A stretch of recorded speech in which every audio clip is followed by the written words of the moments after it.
وناديناه أن يا إبراهيم.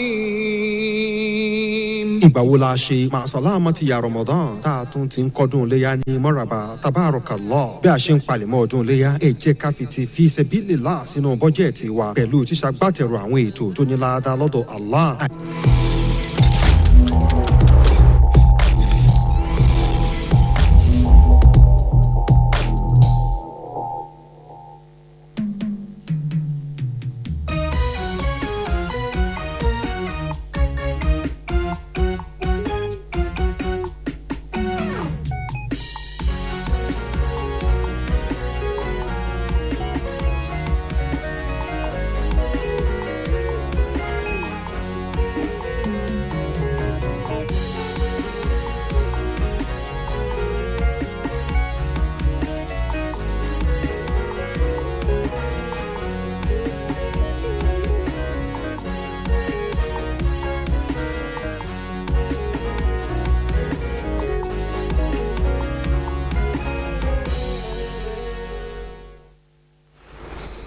Good evening. The evening news. Babatunde Bolatito is my name.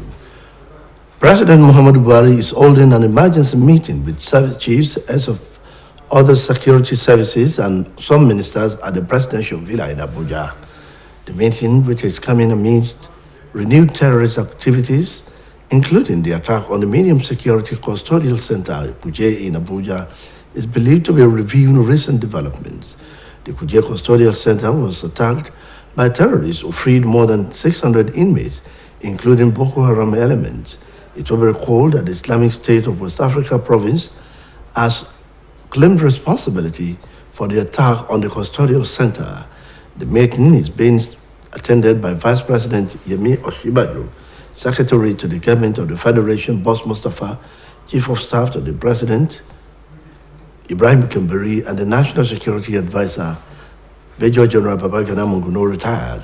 Also present are the Minister of Interior, Gwene Ralph Farabeshola, Police Affairs, Negari Dingyari, Defense, Major General Bashir Bagashi, retired, and Attorney General of the Federation and Minister of Justice, Abubakar Malami, among others.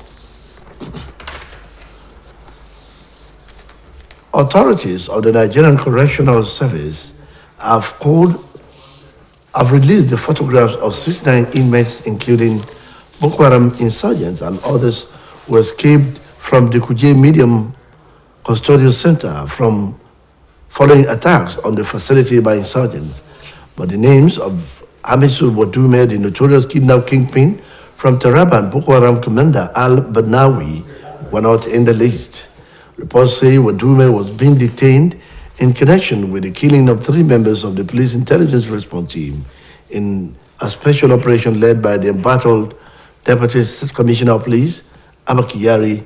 The list, which carries the names and photographs of the wanted terrorists and other inmates, was the first to be issued by the service through the Office of the Public Relations Officer, Umar Abubakar. It could not be ascertained if the names and faces were of that of some commanders of the insurgents or members of their families, but the LCOs only indicated that they are wanted Boko Haram insurgents and inmates who escaped from the custodial center. Apart from paying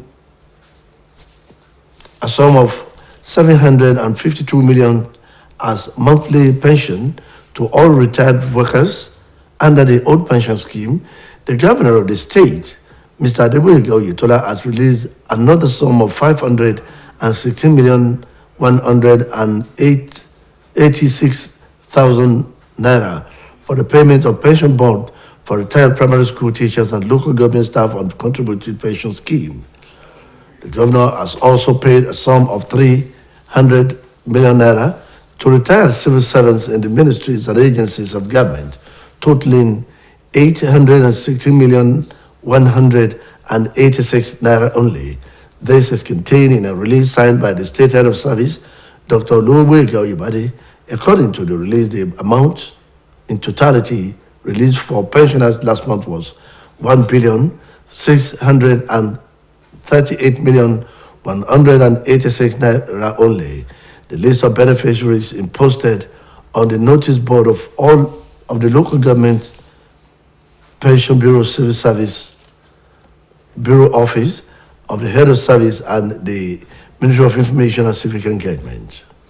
The list enjoined concerned retirees who have picked on merit to check the list for their names as part of his unflinching love for the workers of the state. Mr. Adeboyega Oyetola has directed further that payments should start next week, Thursday. All workers of the state, both serving and retired, are assured by Governor Adeboyega Oyetola of continuing priority of their welfare in the scheme of things in the state. It is few hours to Eid al-Kabir celebrations and preparation are in top gear as leading to the increase in human and vehicular movement. In this situation report, Oluwatobiloba Odunuga brings the happenings in town. The Kabir is celebrated all over the world by Muslim faithful, and the festival often comes with increase in human and vehicular movement. This year's celebration is not an exemption, as observed by OSBC news crew in Oshogbo, capital of Osun State. Visitations to marketplaces including Igbono Market, MDS Market, and Otaifu Market, among others, show massive turnout of people buying goods and foodstuff to make this year's Salah celebration a memorable one. Some of the buyers and sellers who spoke with OSBC News noted that the inflationary trend in the market will not prevent them from celebrating with their loved ones, as they will ensure they cut their coat according to the size of the cloth. Some of the products in night demand, as observed by the OSBC News, include rice, which still goes for 30,000 naira per bag and 1,000 naira per module. Also, a module of honey beans goes for 1,200. 5 liters of vegetable oil is sold for 6,000, while a bucket of pepper goes for 2,500, and same quantity of tomato is sold at 2,000 naira. Other products such as clothing materials, shoes, bag, and accessories, among others, were also in high demand. It was also observed that the demand for rams have increased as buyers trooped to various ram markets in Oshogbo to make the last-minute purchase of the all-important products. 250,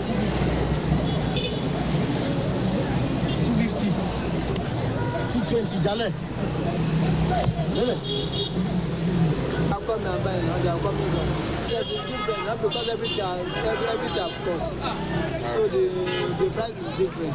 The news crew also visited some motor parks in Oshogbo, the state capital, including Okefia Motor Park, Otaifu Motor Park, and Old Garage Motor Park, where people boarded different vehicles. The oath would take them to their destinations, while some are traveling within Osun State to their hometown to celebrate the Ileya festival with their loved ones. Others are traveling outside to reunite with families and friends. Findings revealed that there was no increase in the transportation fare despite the increase in the number of travelers. Some of the motor park operators, including Mr. Assis Saliu, Mr. Olatoyinbo Dauda, and Mr. Taufik Olayinka, in separate interviews with OSBC News, maintained that there is no increment to the prices of which people are boarding the vehicle at the parks. They added that Oshogbo to Lagos and Abeokuta is between 2,500 naira and 3,200 naira, while Oshogbo to Abuja is 8,100, Oshogbo to Kaduna, Kano, and Jos is between 9,100 and 10,100, among others. They enjoin all to always ensure they board the vehicles at the designated park so as to ensure the safety of their lives and their properties.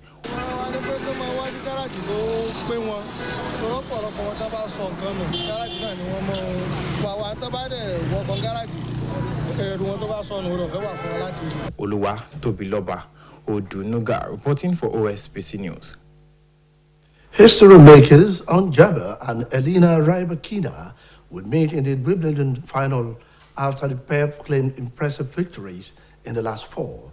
Tunisian third seed Jabber became the first Arab player to reach a Grand Slam singles final with a 6-2, 3-6, 6-1 win over Tijana Maria. Rybakina then became the first single player from Kazakhstan to reach a major final with a 6-3, 6-3 dismantling of former champion Simona Halep.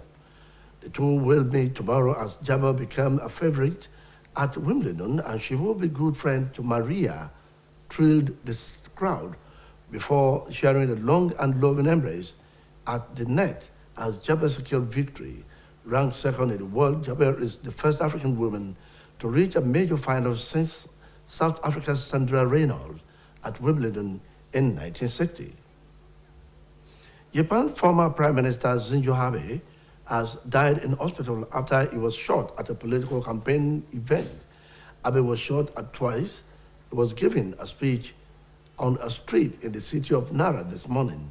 Security officials at the scene tackled the gunman, and a 41-year-old suspect is now in police custody. Police authorities said the suspect, named Tetsuya Yamagami, admitted shooting Abe with a homemade gun and said he has a grudge against a specific organization he believes Abe was connected to. It was garnered that several other homemade weapons similar to those used in the attack had been confiscated after a search of the suspect's house. Explosives were also found at the home, and police said they had advised residents to evacuate the area. That ends the evening news on OSBC TV. Please join us at 7 for the major report. Good evening.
وناديناه أن يا إبراهيم.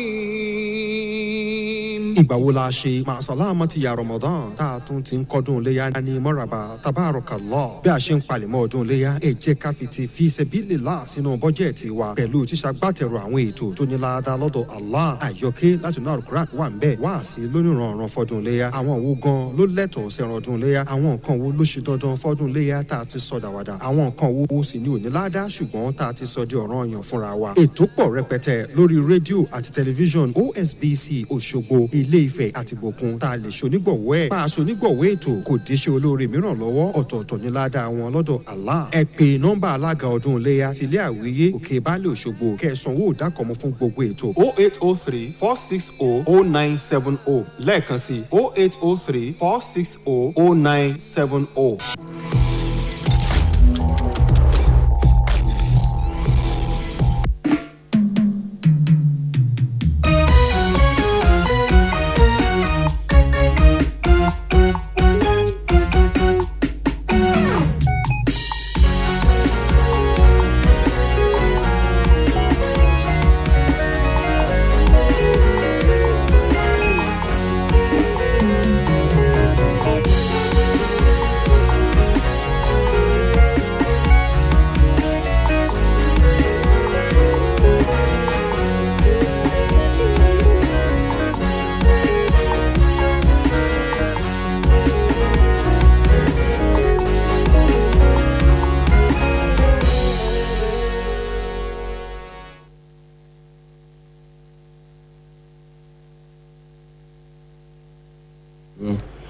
ààrẹ muhammadu buhari ṣèpàdé pàjáwìrì lọ́wọ́ pẹ̀lú olórí ẹ̀ṣọ́ aláàbò àwọn lọ́gàálọ́gàá lẹ́ka ètò ààbò àtàwọn mínísítà kan nílẹ̀ẹ́gbẹ́ ààrẹ làbújá. ìpàdé náà ló wáyé látàrí báwọn onísùmọ̀mí ṣe ń pitú ọwọ́ wọn ní lemọ́lemọ́ níbi tá a ti rí ìkọlù sí ibùdó tó ń ṣàtúnṣe sí ìhùwàsí ọmọnìyàn tó wà ní kùjé làbújá. lẹ́nu lọ́lọ́ yìí làwọn ikọ̀ onísùmọ̀mí ṣe ìkọlù sí ibùdó tó ń ṣàtúnṣe sí ìhùwàsí ọmọnìyàn tó wà ní kùjé tí wọ́n sì tú àwọn tí wọ́n ń faṣọ péńpé roko ọba bíi ẹgbẹ̀ta sílẹ̀ níbi tá a ti rí àwọn ikọ̀ boko haram. a ó rántí pé ikọ̀ iswap sọ pé òun ló ń wà níbi ìkọlù náà. lára àwọn tí wọ́n péjú síbi ìpàdé náà ní igbákejì ààrẹ ilẹ̀ yìí Yẹmí Ọ̀ṣínbàjò, akọ̀wé ìjọba àpapọ̀ Boss Mustapha, olórí òṣìṣẹ́ lọ́fíìsì ààrẹ ọ̀jọ̀gbọ́n Ibrahim Gambari àti olùdámọ̀ràn pàtàkì fáàrẹ lórí ètò ààbò ajagunfẹ̀yìntì Babagana Monguno. bákan náà ni mínísítà fọ́rọ̀ abẹ́lé ọ̀gbẹ́ni Rauf Arẹ́gbẹ́ṣọlá, mínísítà fọ́rọ̀ àwọn ọlọ́pàá Maigari Dingadi, ojúgbà rẹ̀ lẹ́ka ètò ààbò ajagunfẹ̀yìntì Bashir Magashi àti amòfin àgbà títúnṣe mínísítà fẹ́tò ìdájọ́ Abubakar Malami àtàwọn míì. àwọn aláṣẹ àjọ tó ń mójútó ibùdó tó ń ṣàtúnṣe sí ìhùwàsí ọmọnìyàn lórílẹ̀‐èdè yìí ti fi àwòrán àwọn tí wọ́n ń faṣọ péńpé roko ọba 89 hàn níbi tá a ti rí ikọ̀ boko haram àtàwọn míì tí wọ́n sá lọ lọ́gbà kùjé látàrí ìkọlù táwọn jàǹdùkú ṣe sọ́gbà ọ̀hún, ṣùgbọ́n tó jẹ́ pé orúkọ Hamisu Wadume tó jẹ́ ògbúkú ajínigbé láti ìpínlẹ̀ Taraba àti adarí ikọ̀ boko haram Albanawi kò sí nínú àwọn orúkọ ọ̀hún. ìròyìn fi hàn pé Wadume ló wà láhàámọ́ nítorí pé ó gbẹ̀mí 3 nínú ikọ̀ ọlọ́pàá ọ̀tẹlẹ̀múyẹ́ lásìkò tí àtẹ̀lé ọ̀gá ọlọ́pàá Abba Kyari tílẹ̀ ń dùn yìí ká mọ́ lọ ṣiṣẹ́ rẹ̀. àwọn orúkọ náà ló ní àwòrán àwọn jàǹdùkú tí wọ́n wà àtàwọn tí wọ́n ń faṣọ péńpé roko ọba. àkọ́kọ́ rú ẹ̀ tí ọ́fíìsì alukoro àjọ náà Umar Abubakar yóò gbé jáde. kò sẹ́ni tó lè sọ bóyá orúkọ tàbí ojú àwọn èèyàn náà jẹ́ ti àwọn adarí ikọ̀ onísùmọ̀mí àtàwọn mọ̀lẹ́bí wọn, ṣùgbọ́n àjọ náà fi hàn pé wọ́n jẹ́ ikọ̀ Boko Haram àtàwọn tí wọ́n na pápá bora látinú ọgbà tó ń ṣàtúnṣe sí ìhùwàsí ọmọnìyàn Kùjé. yàtọ̀ sí mílíọ̀nù lọ́nà 750 náírà tíjọba yà sọ́tọ̀ láti fi san àjẹmọ́nú ìfẹ̀yìntì àwọn òṣìṣẹ́ fẹ̀yìntì lábẹ́ ètò ìfẹ̀yìntì tàtijọ́, gómìnà ìpínlẹ̀ Ọ̀ṣun Ọ̀gbẹ́ni Adégbóyèga Oyètọ́lá tún ti fọwọ́ sí owó tó tó mílíọ̀nù lọ́nà 2,500 àti ẹgbẹ̀rún lọ́nà 6,646 náírà láti fi san owó fẹ̀yìntì àwọn òṣìṣẹ́ fẹ̀yìntì láwọn ilé ẹ̀kọ́ alákọ̀ọ́bẹ̀rẹ̀ àti ìjọba ìbílẹ̀ tí wọ́n wà lábẹ́ ètò mọ̀dámọ̀dá. Bákan náà ni gómìnà san owó tó tó mílíọ̀nù lọ́nà 300 náírà fáwọn òṣìṣẹ́ fẹ̀yìntì látàwọn iléeṣẹ́ ìjọba àti lájọ tí àpapọ̀ owó tí ìjọba gbé kalẹ̀ báyìí sì jẹ́ mílíọ̀nù lọ́nà 2,484 àti 1,190 náírà. Ìjẹ́nu àtẹ̀jáde tí olórí àwọn òṣìṣẹ́ ọba ọ̀mọ̀wé Olóyègbóyèga Oyèbádé fi síta gẹ́gẹ́ bá àtẹ̀jáde náà sì wí, àpapọ̀ owó tí ìjọba gbé kalẹ̀ láti fi san owó àwọn òṣìṣẹ́ fẹ̀yìntì ọ̀hún jẹ́ bílíọ̀nù kan àti 2,632 náírà ó lé díẹ̀. Ní báyìí orúkọ àwọn tí wọ́n jàǹfààní owó yìí ti wà lójú pátákó ẹ̀ka tó mójútó ọ̀rọ̀ àwọn òṣìṣẹ́ fẹ̀yìntì níléeṣẹ́ ìjọba ìbílẹ̀, ọ́fíìsì olórí òṣìṣẹ́ ọba àti iléeṣẹ́ ètò ìròyìn. Àtẹ̀jáde náà wá rọ gbogbo àwọn òṣìṣẹ́ fẹ̀yìntì tọ́rọ̀ kàn láti lọ wo orúkọ wọn láti wá fi ìfẹ́ tó ní sáwọn òṣìṣẹ́ hàn. Gómìnà Arígbóyèga ti pàṣẹ pé kí wọ́n bẹ̀rẹ̀ sísan owó náà láti ọjọ́bọ̀ ọ̀sẹ̀ tó ń bọ̀ lọ. Gbogbo àwọn òṣìṣẹ́ ní ìpínlẹ̀ Ọ̀ṣun àtàwọn tó ti fẹ̀yìntì ni wọ́n ti wá fi dá gómìnà Gbóyèga Oyètọ́lá lójú pé àwọn yóò túbọ̀ máa ṣàtìlẹ́yìn fún tí yóò sì ṣẹ̀yìn bó ṣe mọ́rọ̀ ìdẹ̀rùn wọn lọ́kùnkúndùn. Ní báyìí tó kù bíi wákàtí díẹ̀ kọ́dún iléyá ó wọlé, pọ̀pọ̀ ṣinṣin ọdún náà ti wà níta, èyí tó mú kí súnkẹrẹ fàkẹrẹ ọkọ̀ ó pọ̀ lójú pópó. Níbi ìròyìn yìí nípa bójú ọjọ́ ṣe ní ìpalẹ̀mọ́ ọdún iléyá ni Olúwatóbilọ́ba Odùnúgà àti múròyìnbó àtúpalẹ̀ ohun tó ń bọ̀ látẹnu Ọláwùmí Ọláníyè. Kò fẹ́rẹ́fẹ́ gbogbo àwọn mùsùlùmí yíká àgbáyé ni wọ́n ti ń gbáradì tí wọ́n sì ti ń tuyaya jáde nígboro táwọn ọkọ̀ gọ́sì ti ń tọ́ àtòfilmúlémú téyìí sì fi hàn pé ọdún iléyá ti wọlé dé. Bákan náà ni ayẹyẹ tọdún yìí kò yàtọ̀ sí àwọn èyí tó ti wáyé sẹ́yìn gẹ́gẹ́ bí ìwádìí tí ìkọ̀ròyìn iléeṣẹ́ yìí ṣe ṣolúìlú ìpínlẹ̀ Ọ̀ṣun ti ṣe ìlú Òṣogbo. Àbẹ̀wò sáwọn ọjà nínú èyí tá a ti rí ọjà Ìgbọ̀nà, MDS, Ọ̀tà Ìfún àtàwọn míì fi hàn pé àwọn èèyàn ń jáde lọ́pọ̀ yanturu láti ra àwọn nǹkan tó fi mọ́ ohun tẹ́nu oúnjẹ kọ́dún iléyá náà bá a lè dùn kó sì lárinrin. Nínú ọ̀rọ̀ àwọn òǹtajà àti òǹrajà pẹ̀lú ikọ̀ ìròyìn iléeṣẹ́ yìí ni wọ́n ti sọ di mímọ̀ pé bó tilẹ̀ jẹ́ pé nǹkan gbówó lórí síbẹ̀ kò dí wọn lọ́wọ́ láti má lè ṣe ayẹyẹ ọdún náà pẹ̀lú àwọn olólùfẹ́ wọn, àmọ́ tí wọ́n ní àwọn yóò ṣe é bágbára àwọn bá ṣe mọ́ nítorí bọ́wọ́ ikú bá ṣe mọ́ ló fi ń bọ́jú. Lára àwọn nǹkan tẹ́nu oúnjẹ tí wọ́n ló gbówó lórí gẹ́gẹ́ bí ìwádìí tí kọ̀ròyìn iléeṣẹ́ yìí ṣe láti rí ìrẹsì tí wọ́n ń tà lẹ́gbẹ̀rún lọ́nà 30 náírà àpò kan tí wọ́n sì ń ta kóńgò rẹ̀ kan lẹ́gbẹ̀rún 1 náírà, 1,200 náírà ní kí ẹ̀wà olóyin, nígbà tí wọ́n ń ta òróró jálá 5 ní 6 náírà, 2.5 náírà ní kí ata, ní ìgbà tí wọ́n ń ta ike tòmátò 2 náírà. Bákan náà ní aṣọ, bàtà, àpamọ́wọ́ àtàwọn ẹ̀ṣọ́ ara pẹ̀lú àwọn nǹkan míì náà gbówó lórí. Nínú ìròyìn míì ló tún ti fi yé ni pé báwọn èèyàn ṣe ń jáde ra ẹran àgbò tún ti ń pọ̀ sí i yàtọ̀ sí bó ṣe rí tẹ́lẹ̀ ní gbogbo àwọn ibùdó tí wọ́n ti ń ta àwọn ẹran lóṣogbo tẹ́ yóò sì ṣẹ̀yìn àti lo àǹfààní àkókò péréte tó kù láti fi ra ohun táwọn èèyàn ń fẹ́.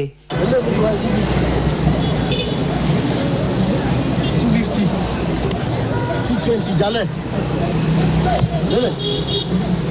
Nígbà tí ìkòròyìn wa tún kàn sáwọn ibùdókọ̀ tó wà lóṣogbo ti ṣe lùlù ìpínlẹ̀ Ọ̀ṣun nínú èyí tá a ti rí ibùdókọ̀ Òkèfíà, Ọ̀tà Ìfún àti Old Garage níṣe ni ó kọsẹ̀ bá àwọn èrò tí wọ́n fẹ́ rìnrìn àjò lọ sáwọn ibi tí wọ́n ń fẹ́ báwọn kan ṣe fẹ́ rìnrìn àjò kúrò nípínlẹ̀ yìí lọ sáwọn ìlú abínibí wọn láti lè báwọn olólùfẹ́ wọn ṣe ọdún iléyá. Làwọn míì náà ń kúrò nípínlẹ̀ yìí lọ sí ìpínlẹ̀ míì láti lè bá àwọn mọ̀lẹ́bí àtàwọn ọ̀rẹ́ wọn náà ṣọdún. Àmọ́ tí ìwádìí fi yé ni pé wọn ò gbówó lé owó orí ọkọ̀ láì wo bí àwọn arìnrìn-àjò lọ́wọ́ yìí ṣe pọ̀ ju tàtẹ̀yìnwá lọ. Lára àwọn awakọ̀ tó bá oníròyìn iléeṣẹ́ yìí sọ̀rọ̀ nínú èyí tá a ti rí ọ̀gbẹ́ni Azeez Saliu, Ọlátọ́yìnbó Dáúdà àti ọ̀gbẹ́ni Taofik Ọláyínká ni wọ́n ti ṣàlàyé pé wọn ò ṣàfikún iye táwọn ń gbé èrò láwọn ibùdó wọn. Wọ́n á sọ lẹ́kùnrẹ́rẹ́ pé iye tí wọ́n ń gbé Òṣogbo sí Èkó àti Abẹ́òkúta sì wà ní 2,500 náírà sí 3,200 náírà. Òṣogbo sí Àbújá lòun wà ní 8,100 náírà tí Òṣogbo sí Kaduna, Kano àti Jos sì wà láàrin ẹgbẹ̀rún 9 ó lé ọgọ́rùn-ún náírà sí ẹgbẹ̀rún 10 ó lé ọgọ́rùn-ún náírà. Gbogbo àwọn èèyàn yìí wá panupọ̀ rọ àwọn èèyàn láti máa lọ wọ ọkọ̀ nínú gáràjì tí wọ́n là kalẹ̀ kí wọ́n sì dẹ́kun dídúró nírònà wọ̀ sọ́ọ̀lẹ̀. Ọ̀làwùmí Ọ̀làníyì, iléeṣẹ́ OSBC. Ó ti fojú hàn pé Home Jabbar àti Elena Rybakina ni yóò kojú ara wọn lásìkágbá ìdíje Wimbledon lẹ́yìn tí wọ́n ti dìjọ gbégbá orókè nínú ọ̀kanòjọ̀kan ìdíje tí wọ́n ti gbá sẹ́yìn. Jabbar ló gbégbá orókè láti di olùdíje àkọ́kọ́ lẹ́yìn tó ti dé ìpele tó kàn lẹ́yìn tó fi fẹ̀yìn Tatjana Maria Bele. Bakina ló náà gbégbá orókè lẹ́yìn tó jàgùdù láti dé ìpele tó kàn pẹ̀lú bó ṣe fàgbà hàn Kazakhstan. Ní báyìí àwọn méjèèjì ni yóò pàdé lọ́la. Ní báyìí tí Jabbar ti di ààyò ní Wimbledon tó sì tún jẹ́ ọ̀rẹ́ mìíràn Maria. Ipò kejì ló wà láàrin àwọn tó mọ tẹnísì gbájù lágbàáyé tó sì wà nípò kínní lágbọn tàwọn obìnrin nílẹ̀ Áfíríkà tí yóò dé ìpele àṣekágbá látọdún 1960 tọmọ ilẹ̀ South Africa ní Sandra ti gba ìdíje ọ̀hún láṣekágbá ìdíje Wimbledon. Olóòtú ìjọba tẹ́lẹ̀ nílẹ̀ Japan Shinzo Abe ti dágbére fáyé ní ilé ìwòsàn kan lẹ́yìn tí wọ́n yìnbọn mọ́ níbi ètò ìpolongo ìbò kan. Ẹ̀ẹ̀mejì ọ̀tọ̀ọ̀tọ̀ ni wọ́n yìnbọn mọ́ Abe lásìkò tó ń ka àpilẹ̀kọ rẹ̀ lólú ìlú ilẹ̀ Japan láàárọ̀ ní. Àwọn ẹ̀ṣọ́ aláàbò tó wà níbi ètò náà ti fi kélé òfin gbé ẹni tó ṣiṣẹ́ láabi náà, ẹni ọdún 42 tó sì wà ní àkóló àwọn ọlọ́pàá lọ́wọ́lọ́wọ́. Àwọn ẹ̀ṣọ́ aláàbò tí wọ́n fi kélé òfin gbé ẹni náà ló ṣàlàyé wípé lóòótọ́ ló ń yìnbọn mọ́ Shinzo Abe tí iléeṣẹ́ ọlọ́pàá náà sì sọ pé Tetsuya Yamagami náà ti wà ní àkóló àwọn tí yóò sì jìyà lábẹ́ òfin. Ìròyìn fi hàn pé gbogbo òǹkà àwọn nǹkan ìjà ogun míì tí ó jọ èyí tí wọ́n lò níbi ìkọlù náà iléeṣẹ́ ọlọ́pàá ti kó lẹ́yìn tí wọ́n lọ gbọ́n ilé ẹni afurasí náà yẹ̀bẹ́yẹ̀bẹ́. Bákan náà ni wọ́n tún bá àwọn àdó olóró nílé rẹ̀ táwọn agbófinró sì ti gba àwọn èèyàn tí wọ́n wà lágbègbè náà nímọ̀ràn pé kí wọ́n fi àdúgbò ọ̀hún sílẹ̀. Ìròyìn ìrọ̀lẹ́ wa fún ti tàkókò ìkójú báyìí rẹ̀ pàdé wa láago 8 alẹ́ nígbà táwọn mú àkójọpọ̀ ròyìn wá fún yín. Títí ìgbà náà ẹ kú ojú lọ́nà.